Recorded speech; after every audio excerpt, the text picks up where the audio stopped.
Welcome back to Bombastic Nation, a ting. I'm Mr. Giant, and I'm back with some more vibe for you.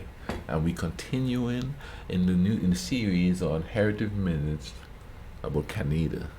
Canada. Why do I say Canada? I think a lot of people say it like that on the island. Every time I get excited, I go back to the old island pronunciation and thing. But anyways, Heritage Minutes Canada. Canada. Anyway, this one is called Nashcombe Methuen Treaty, and I'm assuming it's a treaty with the indigenous people there, whether it was broken or not. We're gonna see what's going on. So let's go ahead and YouTube and simmer, see what go on with this here and thing. Treaty in Cree is Nascomitdoin, an oral agreement, An oral agreement. and our agreements were always spoken. Always spoken. Gotta get it in writing. The core of treaty was Wichihiowen, to help one another. And so we, the commissioners, He was there for the making of Treaty 9, where the Cree were told, we will honor this agreement together for as long as the sun shines and the waters flow. the Cree made their mark because they were assured that the land would be shared, and they would always be able to harvest what they needed.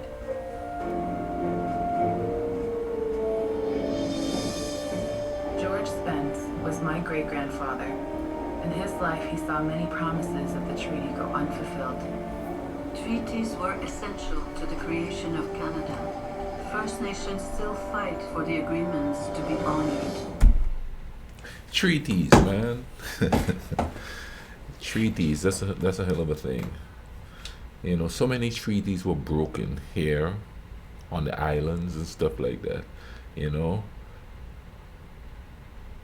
they're coming in looking for wealth. If they're coming in looking for wealth, they're gonna lie to you. That's just the way it is. I mean, they do it to the poor people here all the time. They promise stuff and they never keep it. You know what I mean? Even if you have it in writing. And sometimes they do treaties like this. We give you a bottle of rum and some of the trinkets if you allow us to use your land. And then slowly but surely they get pushed off the land. I mean, in the Caribbean, we had two native tribes that were prevalent there, the Arawak and the Carib. On Grenada, I think that there was one where they gave them a bottle of rum for some land and stuff like that, and then pretty much wiped them out. There's a place on the island called Sauteurs, and there's a place called Leapers Hill where upwards of 30 to 40,000, I do believe, don't quote me on that number there, but I think it's more than that, jumped to the death at a place called Leapers Hill to escape being enslaved or indoctrinated into the ways of the newcomers, you know what I'm saying? And that's after treaties were signed and stuff like that, and treaties were made. And now they had to, pretty much commit mass suicide in order to not be enslaved. See, the thing about those sort of things is when newcomers come in mass numbers like that, and I'm not talking about immigrants coming to look for a better life or nothing like that. I'm talking about when rich people decide, well, there's new land there, let's go see what there is. We don't care who is on there, They're going to go take it and they're going to promise stuff and they're not going to give it. And this is not just synonymous with the Native Americans or the Aborigines. I'm quite sure that this has happened a lot within Europe because there's been so much wars and stuff like that. So it's not so much a matter of color or race or creed. It's tribal also. And if one group of people are coming in, we are more civilized and more sophisticated than you, and we should be able to tell you what to do. They're going to take stuff, and they're going to do that by promising stuff and not delivering. And that's kind of sad, you know what I mean? Hopefully it's not as bad as it is for those people or the descendants of those people now. There's a lot of reservations here that, the natives, the indigenous people that were here first still live on in really bad conditions. And then they blame them for it. Look at you, you don't know how to live and all of that, when there's, implicit oppression going on. It's not explicit, you don't see it. It's implicit. Let's go into the next one here and see what's going on here with what the next one is going to be. Let's see here. All I Viola wanted was to Desmond. see a movie. One down, please. I can't sell downstairs tickets to you people. You people. How dare they? I could afford to buy the more expensive ticket. I run my own business. But they refuse to take my money.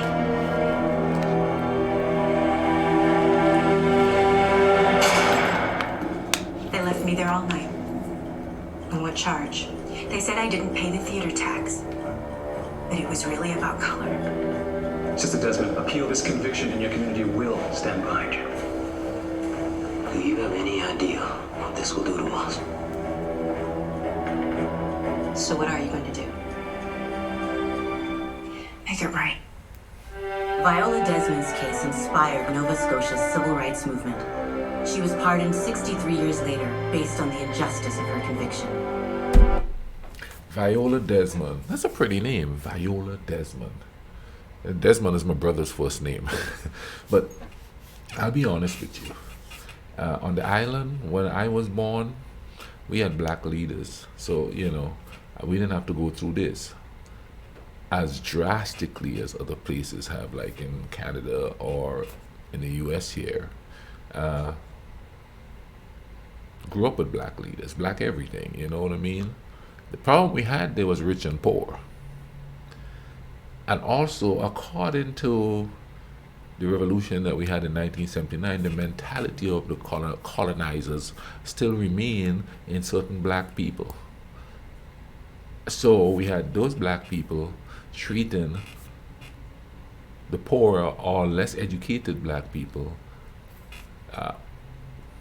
unequally, I should say. You know what I mean? Certain things were, simple things were, they would call you a yard boy, a house boy, stuff like that. That was kind of prevalent when I was growing up, but it was mainly black people doing it to black people.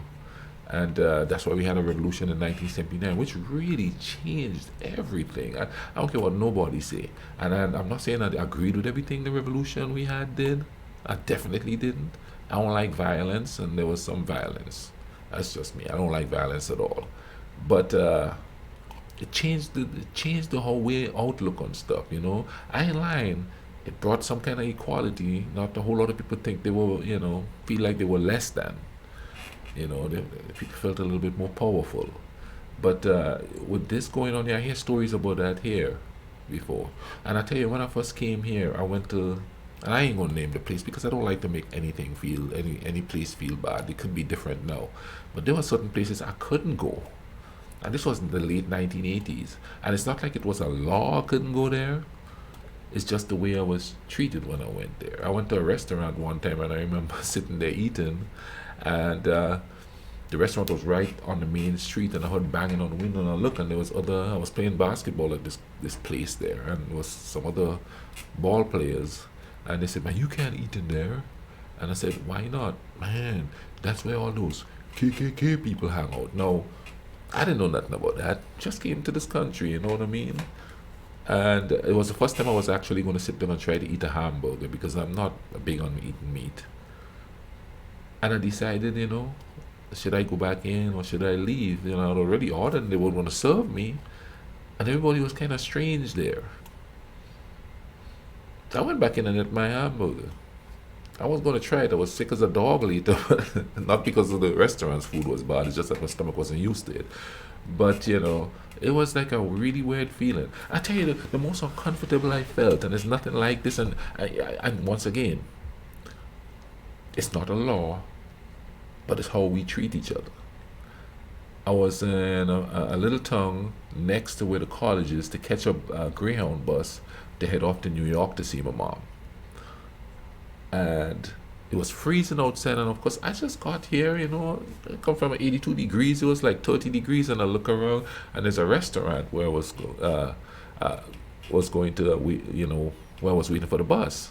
So I decided, well, let me step in there and get warm, and I walk in that place, and the looks I got,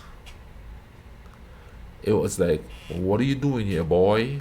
That's what it felt like, you know what I mean? It's just like, Now, some people may say they look at me because I was tall. No, if they look at me because I was tall, be, oh, you're so tall, they would have said something. It was like, what are you doing here? That's the look I got. So I went and stand in the cold. And I'm telling you, man, that is a really uncomfortable.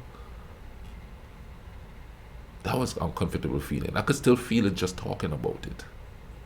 So can you imagine how this lady felt in a time when they had absolutely no power at all? To walk into the theater and told that and then get arrested on top of that. That's just something else, man. Let's watch another one here and see what's going on with that. Let's see what this one is called. Terry Fox. Let's see what Terry Fox is about. I'm not special. Cancer happens to people all the time.